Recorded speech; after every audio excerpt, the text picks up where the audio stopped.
ఓం సాయిరాం. బాబా భక్తులందరికీ కూడా నమస్కారం అండి. అందరూ కూడా సుఖంగా సంతోషంగా ఎప్పుడూ కూడా ఆనందంగా ఉండాలి అని చెప్పి ఆ బాబాగారి తరపున నేను కూడా మనస్ఫూర్తిగా కోరుకుంటున్నాను. ఈరోజు బాబాగారు అందించే సందేశం ఏంటి అంటే కనుక, తల్లి నీకు కూడా తెలియాల్సినటువంటి ఒక నిగూఢ రహస్యం ఇది. ఈసారి ఇది వదిలితే జన్మంతా కూడా నువ్వు బాధపడవలసి వస్తుంది. 2 నిమిషాలు నా కోసం సమయాన్ని కేటాయించి నీ జీవితంలో జరగబోతున్నటువంటి అతి పెద్ద మార్పును నువ్వు కనుక తెలుసుకోకపోతే చాలా వరకు కూడా నష్టపోయే అవకాశం అయితే ఉందమ్మా అని చెప్పి ఏదో తెలియని సందేశంతో బాబాగారు మన ముందుకు వచ్చారండి.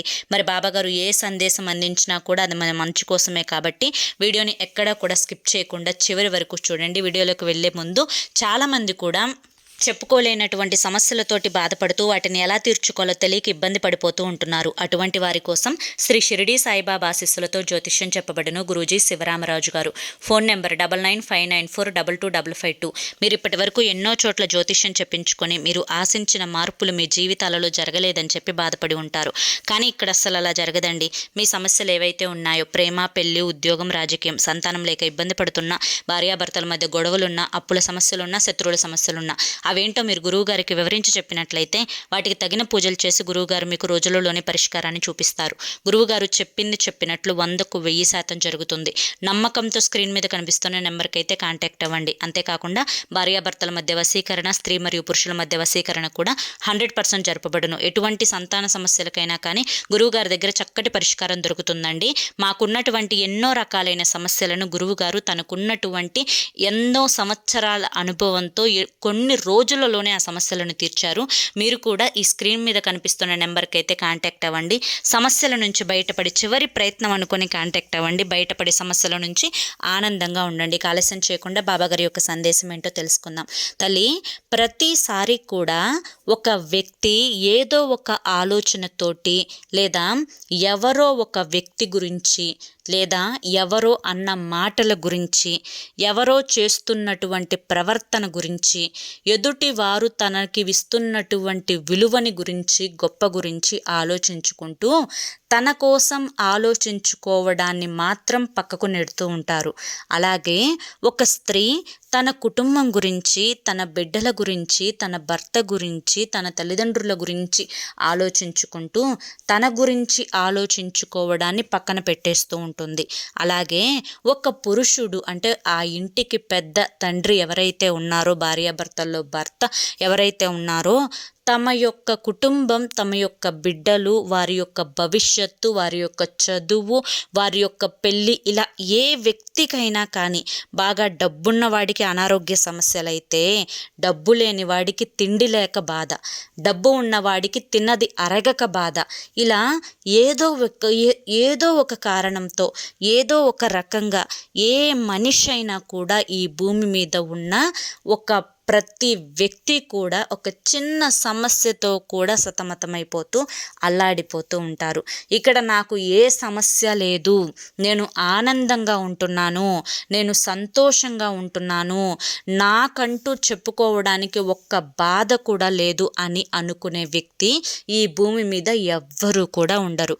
కానీ ఇక్కడ విచిత్రం ఏంటి అంటే, ఏ వ్యక్తి అయినా కానీ తనకి తాను లోపల అనుకునే మాటలేంటి అంటే, నాకంటే దురదృష్టవంతులు మరొకరు ఉండరు, ఎక్కడెక్కడ కష్టాలన్నీ కూడా నేనే పడుతున్నాను, ఎక్కడెక్కడ సమస్యలన్నింటినీ కూడా నేనే అనుభవిస్తున్నాను, ఎక్కడెక్కడ బాధలన్నింటినీ కూడా నేనే అనుభవిస్తున్నాను, భగవంతుడు నన్ను ఈ బాధలు అనుభవించడానికే పుట్టించాడా అని చెప్పి అనుకుంటూ ఉంటారు.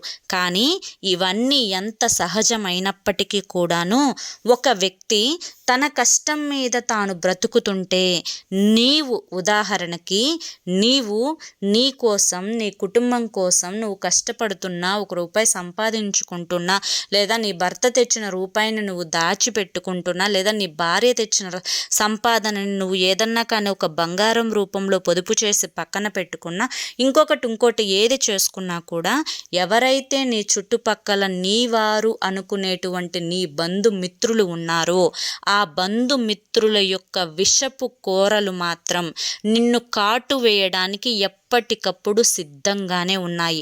నీ యొక్క కుటుంబంలోకి ఒక విషం అంటే కడివెడి పాలల్లో ఒక విషపు చుక్క వేస్తే ఆ కడివెడి పాలు ఏ విధంగా అయితే పనికి రాకుండా పోతాయో, ఆ కడివెడి పాలు ఏ విధంగా అయితే విషపూరితంగా మారిపోతాయో, అలాగే నీ కుటుంబంలో ఉండే ఆ యొక్క సఖ్యతను, ఆ యొక్క అనుబంధాలను, బంధాలను, ఆప్యాయతలను, ప్రేమలను అన్నింటినీ కూడా దూరం చేసే ఇద్దరు వ్యక్తులు ఉన్నారు.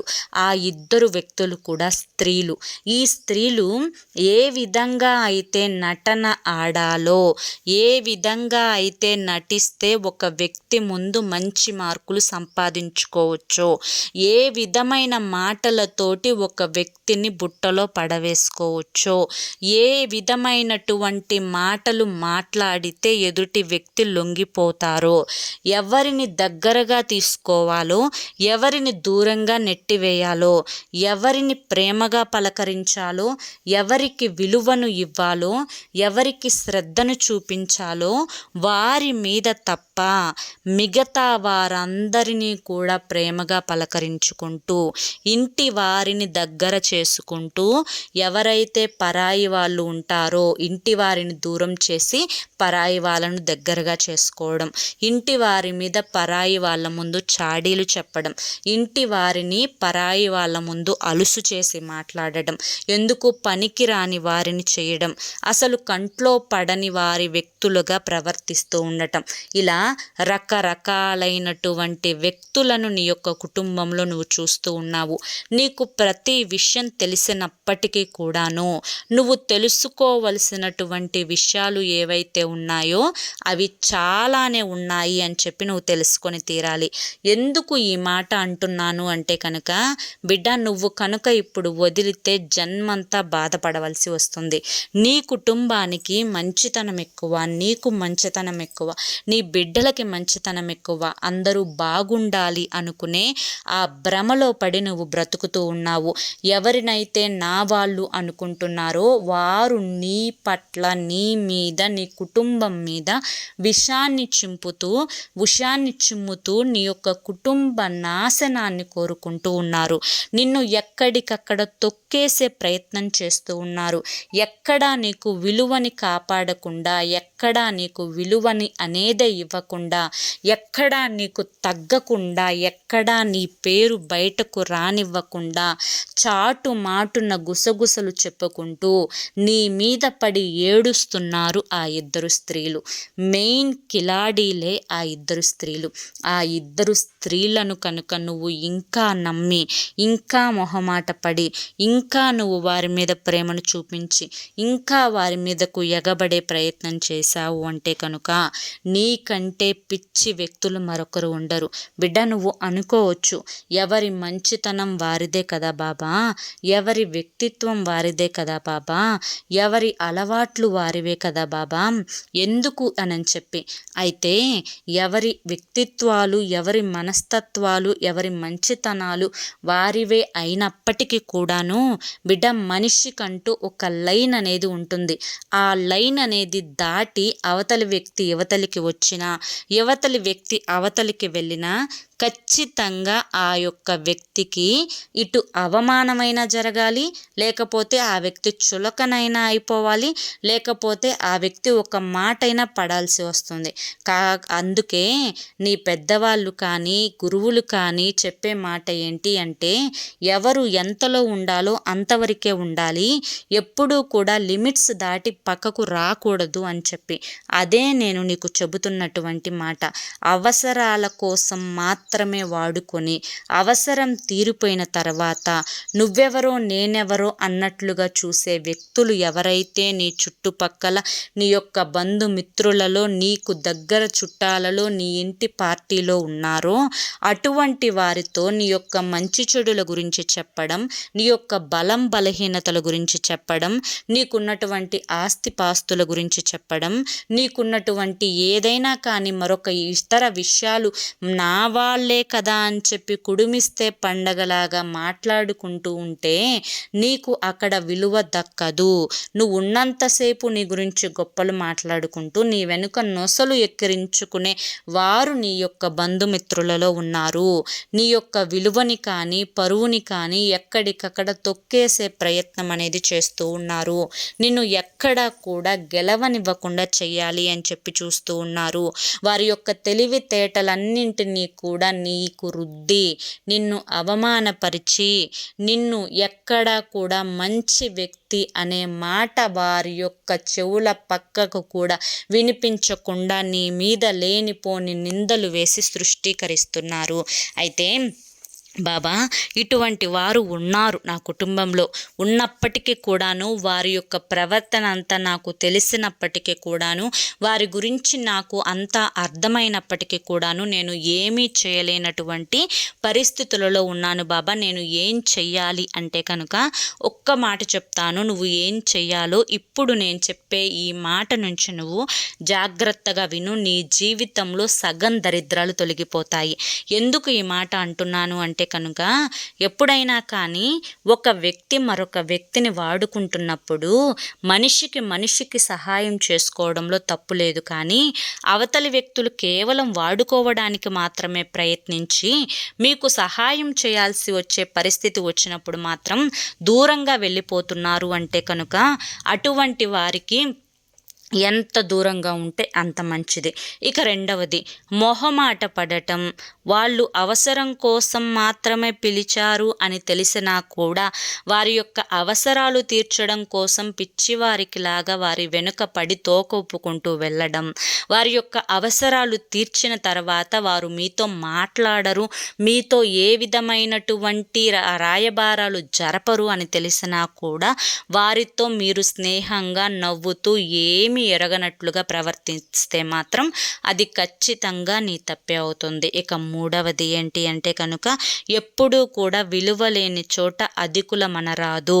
ఎప్పుడైనా ఒక మాట మాట్లాడినప్పుడు అవతలి వారికి నొప్పి కలగకుండా, అవతలి వారికి ఇటు కర్ర విరగకూడదు, అటు పాము చావకూడదు, అవతలి వారు మాత్రం మనసుకి దెబ్బ తగలాలి. అలా నీ యొక్క మాట తీరుని మార్చుకోగలిగితే నువ్వు జీవితంలో చాలా వరకు కూడా నిన్ను చూసి నీ మాటకు భయపడి నిన్ను ఒక మాట చులకనగా అనడానికి భయపడిపోతారు. అలాగే నువ్వు ఎప్పుడూ కూడా నీ యొక్క పనులలో ఎప్పుడైతే బిజీగా మారిపోతావో అవతలి వారి గురించి ఆలోచనలు కూడా నీకు మారిపోతూ ఉంటాయి. నీ యొక్క పని, నీ యొక్క శ్రమ, నీ యొక్క డబ్బు సంపాదించే ఆ యొక్క వృత్తి ఏదైతే ఉందో ఇవన్నీ కూడా నీకు దైవంతో సమానం. ఈ యొక్క దైవాన్ని ఏ రోజు కూడా నువ్వు పక్కకు నెట్టేసి అవతలి వారి కోసం, విలువ లేని వారి కోసం, మర్యాద లేని వారి కోసం, నీకు విలువ ఇవ్వని వారి కోసం, నీకు మర్యాద ఇవ్వని వారి కోసం ఏ రోజు కూడా మనసులో ఆలోచించుకొని నీ యొక్క విలువైన సమయాన్ని మాత్రం ఏ రోజు కూడా పక్కన పెట్టే ప్రయత్నం అనేది చేసుకోకు బిడ్డ. ఎప్పుడు కూడా ఈ యొక్క సృష్టి మీద ఇటు వాడుకునే వాళ్ళు ఉన్నారు, ఇటు ఏడ్చే వాళ్ళు ఉన్నారు, అందరూ ఉన్నారు అని తెలిసి కూడా అందరిలో రాజులాగా బ్రతకడం, లేదా ఆడవారైతే కనుక రాణిలాగా బ్రతకడం నేర్చుకోవాలి. అలా కాకుండా ఎవరో వచ్చి నీకు పెడతారు అని చెప్పి నువ్వు ఎదురు చూడడం లేదు, ఎవరో వచ్చి నీకు ఏదో ఇస్తారు అని చెప్పి నువ్వు ఎదురు చూడడం లేదు, లేదా దేనికైనా తంతారు అని చెప్పి నువ్వు భయపడను లేదు, దేనికన్నా గదుముతారు అని చెప్పి నువ్వు ఇదైపోయింది కూడా ఏమీ లేదు.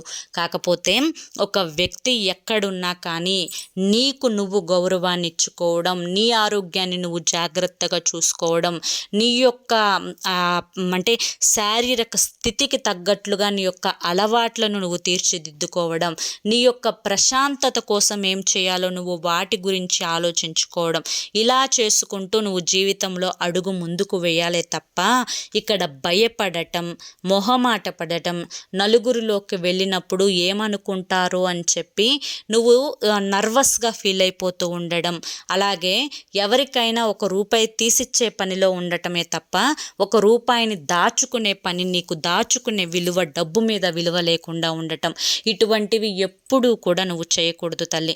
బిడ్డ ఎప్పుడైనా కానీ ఒక్క విషయాన్ని నువ్వు గుర్తుపెట్టుకో. ఏంటి అంటే కనుక ఇక్కడ నువ్వు 1000 రూపాయలు సంపాదిస్తే 1000 రూపాయల్లో కనీసం ఒక 200-300 కానీ తీసి పక్కన పెట్టి మిగతా 700 నీ యొక్క ఖర్చులకు, నీ యొక్క అప్పులకు, నీ యొక్క ఈఎంఐలకు నువ్వు వేటికైనా వాడుకో. కానీ నీకంటూ కాస్తంత నువ్వు సంపాదించే ధనంలో పొదుపు చేయడం నువ్వు నేర్చుకోకపోతే జీవితంలో నీకు విలువ ఉండదు.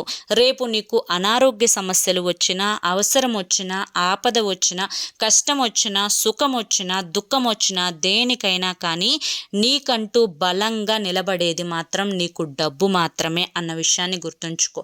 కాబట్టి ఉంది కదా అని చెప్పి ఖర్చు పెట్టుకోవడం, లేదు కదా అని చెప్పి ఏడవడం, ఉన్న సమయాన్ని వృధా చేసుకోవడం, ఇవన్నీ కూడా ఎప్పుడూ కూడా అంటే ఆ యొక్క తిక్కల మైండ్ సెట్లో ఉండి ఏదో అయిపోతుంది, ఏదో జరిగిపోతుంది, ఏదో కోల్పోతున్నాము, నన్ను వాళ్ళు ఇలా అన్నారు, వీళ్ళు నన్ను ఇలా బాధ పెట్టారు, వీళ్ళు నన్ను ఆ మాట అన్నారు, వీళ్ళు నన్ను ఈ మాట అన్నారు అని చెప్పి బ్రతుకంతా ఒకరి గురించి ఆలోచించుకుంటూ ఉంటే నువ్వు జీవితంలో ఒక్క అడుగు కూడా ముందుకు వేయలేవు. అన్నవారు ఎప్పుడూ కూడా మంచివారు కాదు, పడ్డవారు ఎప్పుడూ కూడా చెడ్డవారు అయిపోరు. కాబట్టి నీకొచ్చే సమయం వచ్చేంత వరకు కూడా సైలెంట్గా నువ్వు వెళ్ళిపోవాలి. అలా అని నీ మనసుకు నొప్పి కలిగిస్తే మాత్రం ఎక్కడ కూడా తగ్గకుండా మాట్లాడగలగాలి. ఈ యొక్క మనోధైర్యం అనేది నీ యొక్క మనసులో ఎప్పుడూ కూడా ఉండిపోవాలి. లొంగిపోవడం, జారిపోవడం, మాయకు పడిపోవడం, ప్రతిదానికి కూడా ఏడుస్తూ కూర్చోవడం, ప్రతిదానికి కూడా అతిగా ఆలోచిస్తూ కూర్చోవడం, ప్రతిదానికి కూడా నెగిటివ్గా ఆలోచించుకుంటూ కూర్చోవడం, పోయిన దాని గురించి ఏడవడం, లేని దానికోసం ఏడవడం, ఉన్న దాని గురించి పట్టించుకోకుండా ఉండడం, ఇటువంటివి ఏవి కూడా జీవితంలో చేయకూడదు తల్లి. బిడ్డ ప్రతి దానికి కూడా నేను నీ వెనుకే ఉండి, నీ వెన్నంటే ఉండి నేను నిన్ను నడిపిస్తాను. ఈరోజు నువ్వు పడిపోయావో, లేదా ఈరోజు నువ్వు ఓడిపోయావో, లేదా ఈరోజు నీ దగ్గర డబ్బు లేదు అని చెప్పి నువ్వు భయపడాల్సిన పని లేదు, కృంగిపోవాల్సిన అవసరం లేదు, దేనికి కూడా తగ్గాల్సిన పని లేదు. నీకంటూ ఒక రోజు వస్తుంది. ఆ రోజు వరకు కూడా నువ్వు చాలా చాలా నీ జీవితాన్ని బిజీగా మార్చుకుంటే నీ జీవితంలో సగం దరిద్రాలు తొలగిపోతాయి. కాబట్టి నీకున్నటువంటి విలువైన సమయాన్ని ఉపయోగించుకుంటూ నీపై కుట్రలు చేసి కుతంత్రాలు పన్నుకుంటూ చెవులు కొరుక్కునే వాళ్ళకి దూరంగా ఉండు. ఎందుకంటే వాళ్ళకి నీ వెనుక మాట్లాడుకునే ధైర్యమే తప్ప వారికి నీ ముందు సమాధానం చెప్పే ధైర్యం లేని వారు, వాళ్ళు పిరికి వాళ్ళు అని చెప్పి నువ్వు ఒక్క నవ్వు నవ్వి వదిలేసేయాలే తప్ప అటువంటి వారి గురించి రోజులు గంటలు ఆలోచించి నీ యొక్క సమయాన్ని మాత్రం నువ్వు వృధా చేసుకోకూడదు. బిడ్డ నేను ఏం చెప్తున్నానో ప్రతిదీ కూడా నీకు అర్థమవుతుంది అనుకుంటున్నాను. ఎందుకంటే ఈ బాబా నీకు తండ్రి స్థానంలో ఉన్నాను. ఈ తండ్రి ఎప్పుడూ కూడా తమ బిడ్డ ఒక స్థాయిలో ఉండాలి అని కోరుకుంటారే తప్ప తన బిడ్డ ఆలోచనలతోటి రోజంతా గడిపేసుకోవాలి, తన బిడ్డ వేరే వాళ్ళ గురించి ఆలోచిస్తూ గడిపించుకోవాలి తన రోజుని, నా బిడ్డ ఎప్పుడూ కూడా డబ్బుల కోసం ఒకరిని అడుక్కుంటూ బ్రతకాలి అని చెప్పి ఏ తండ్రి కూడా కోరుకోడు. కాబట్టి ఈ విషయాలన్నీ నీ మంచి కోసం మాత్రమే చెప్తున్నాను అని చెప్పి నువ్వు నన్ను నమ్మి నేను చెప్పిన ప్రతి మాటని జీవితంలో అమలుపరుచుకో. నీ జీవితం చాలా అందంగా, ఆనందంగా, సంతోషంగా, ఆరోగ్యంగా గడిచిపోతుంది అన్న విషయాన్ని గుర్తుంచుకో. అర్థమైంది కదా అని చెప్పి ఈరోజు బాబాగారు మనకి చాలా చక్కటి సందేశాన్ని అందించారండి. ఈ సందేశంలో ఎంతో గొప్ప ఆంతర్యం ఉంది. ఎందుకు అంటే ఇది ప్రతి కుటుంబంలో, ముఖ్యంగా ప్రతి మహిళ కూడా ఆలోచిస్తూ ఉంటారన్నమాట ఇటువంటి విషయాల గురించి. అలాగే పురుషుడు బయటపడడు, మహిళ అయితే బయటపడుతుంది, తన బాధని మరొకరితో చెప్పుకుంటుంది. ఎప్పుడూ కూడా ఇంటి రహస్యాలు అనేవి 4 గోడల మధ్యనే ఉండాలి తప్ప నలుగురిలోకి ఎప్పుడూ పెట్టకూడదు. అలా పెట్టడం వల్ల విలువ అనేది దిగజారిపోతుంది తప్ప విలువ ఉండదు అన్న విషయాన్ని గుర్తుంచుకో. అర్థమైంది కదా తల్లి అని చెప్పి ఈరోజు బాబాగారు మనకి చాలా చక్కటి సందేశాన్ని అందించారండి. మరి ఈ సందేశం మీ అందరికీ కూడా నచ్చింది, అర్థమైంది అని చెప్పి అనుకుంటున్నాను. చెప్తున్నాను. నచ్చింది, అర్థమైంది అని చెప్పి అనిపిస్తే ఈ వీడియోకి ఒక లైక్ ఇవ్వండి. లైక్ ఇచ్చిన వెంటనే హైప్ అని వస్తుంది, హైప్ ఇవ్వండి. కింద కామెంట్ సెక్షన్లో ఓం సాయిరామ్ అని చెప్పి టైప్ చేయండి. మొదటిసారి మన ఛానల్లోకి వస్తే సబ్స్క్రైబ్ చేసుకొని సపోర్ట్ చేయండి. రేపు మరొక మంచి వీడియోతోటి మళ్ళీ కలుసుకుందాం. అంతవరకు కూడా బాబాగారి యొక్క ఆశీస్సులు మీ మీద, మీ కుటుంబ సభ్యుల మీద ఎల్లకాలం ఉండాలి అని చెప్పి మనస్ఫూర్తిగా కోరుకుంటూ సర్వేజన సుఖినో భవంతు. ధన్యవాదములండి. ఓం సాయిరామ్.